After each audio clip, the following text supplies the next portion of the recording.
Recently, One Piece's popularity has gone to a level only comparable to Naruto in 2008.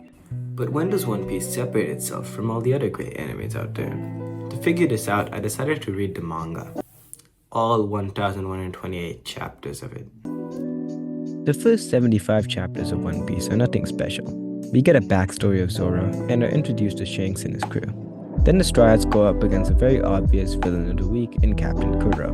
Now this part of the show isn't bad, but it pales in comparison to what comes after the Verity arc. Now before I get into how I think the Verity arc took One Piece to a new level, I should get into what happened during the Verity arc. First of all, Sanji was introduced to the crew, and to understand the true value Sanji adds to the crew, we should look at what type of character Sanji is, and that is a Lancer, a character that opposes the main character's personality, but still has a good relationship with them in the show. It is this character that adds depth and complexity to the show. For example, imagine Avatar: The Last Airbender without Zuko. It would be the most one-dimensional show ever. And that would be the case in One Piece as well.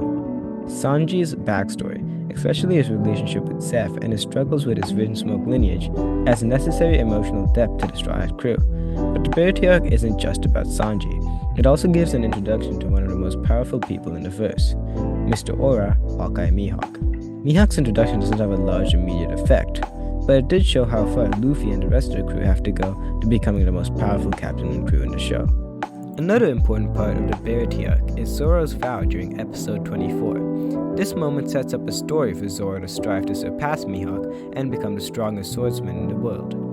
This narrative, alongside Luffy's journey to becoming the king of the pirates, keeps the viewer from being bored of a certain character and allows for a more interesting story. The Verity arc also sets up a competition between Zoro and Sanji, which creates many comical moments throughout the manga. In fact, Oda, the author of One Piece, purposely kept the bounties of Zoro and Sanji similar to each other to keep the rivalry alive late into the story.